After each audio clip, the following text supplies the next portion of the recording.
Welcome to The Explainer. Okay, today we are jumping into a story that honestly sounds like it's straight out of a sci-fi movie. We're talking about a supposed secret U.S. raid in Venezuela, one that, according to our source material, involved technology that could completely rewrite the rules of war. So let's get into how this whole thing allegedly unfolded. So the whole story kicks off with what seems like an absolutely impossible situation, right? You've got this small, 20-man special forces team, and they're staring down 100 heavily armed soldiers. That's 5-to-1 odds. But here's the thing. According to the source, this wasn't going to be your typical firefight. Not even close. So instead of bullets flying, the defending soldiers were reportedly just hit by this wave of really bizarre and terrifying symptoms. We're talking a total loss of balance, vomiting blood, internal hemorrhaging, even sudden paralysis. They were basically taken out of the fight before a single conventional shot was ever fired. Which leads to the big question, right? What in the world, what kind of weapon could possibly do that? The source material speculates that this was what's called a soft kill operation. Basically, a mission using some really advanced, non-lethal tech to take down a threat, completely and silently. All right, so let's dig into that. What exactly is in this supposed soft kill arsenal? Well, the source we're looking at points to two pretty radical, out-there pieces of technology.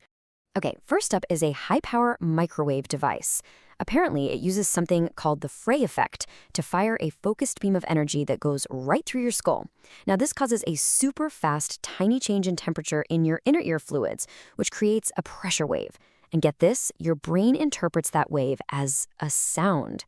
The result is this incredibly disorienting noise that seems to come from inside your own head, causing just crippling vertigo. The other possibility is something called an infrasonic weapon. This thing fires these really powerful pulses of sound, but at a frequency so low you can't even hear it. But here's the crazy part. These sound waves can supposedly match the resonant frequency of your internal organs, making them vibrate violently. The source material claims this can cause some serious damage through a process called cavitation, which is basically like creating tiny, destructive bubbles inside your body's fluid. So there you have it. Two totally different ways to get to the same end goal. You've got one that attacks the mind using directed energy, and another that attacks the body using vibration. But either way, the objective is exactly the same: complete and total incapacitation. But hold on. Before the ground team could even think about using this kind of tech, they first had to get there. And that was a huge problem, because according to the source, that meant punching through what was described as Venezuela's impenetrable airspace. So how'd they pull that off? Well, the source describes this really surgical combination of electronic attacks and good old-fashioned kinetic strikes, all designed to just dismantle Venezuela's advanced S-300 air defense system. The way it's described, the attack was like a three-step masterpiece of modern warfare. First, an electronic warfare barrage, supposedly from the USS Gerald R. Ford, just completely fries the enemy's radar screens, literally burns them out. Okay, now they're blind. So, step 2, Tomahawk missiles come in and destroy the radar arrays themselves. And finally, with the whole system crippled, precision bombs take out key military jets sitting on the tarmac. See, this wasn't a fight. It was a systematic takedown. So the skies are clear. But the final blow wasn't a physical one. It was psychological. They allegedly hit the Ministry of Defense, not to blow it up, but to cut off all communication. It was all about sending a crystal clear message to every commander on the ground. You are totally on your own. No one is coming to help you. And this is where the story takes a turn. Because the source claims that all of that, the electronic warfare, the airstrikes, all the chaos, was just one giant smokescreen. It was all a distraction for the real mission, extracting a single high-value target. The source we're referencing lays out the whole operation like it's a perfectly scripted 4-act play. Act 1, the setup, started way earlier, gathering all the intelligence. Then you have Act 2, the strike, which clears the airspace. This leads directly to Act 3, the deception, creating that massive distraction we talked about.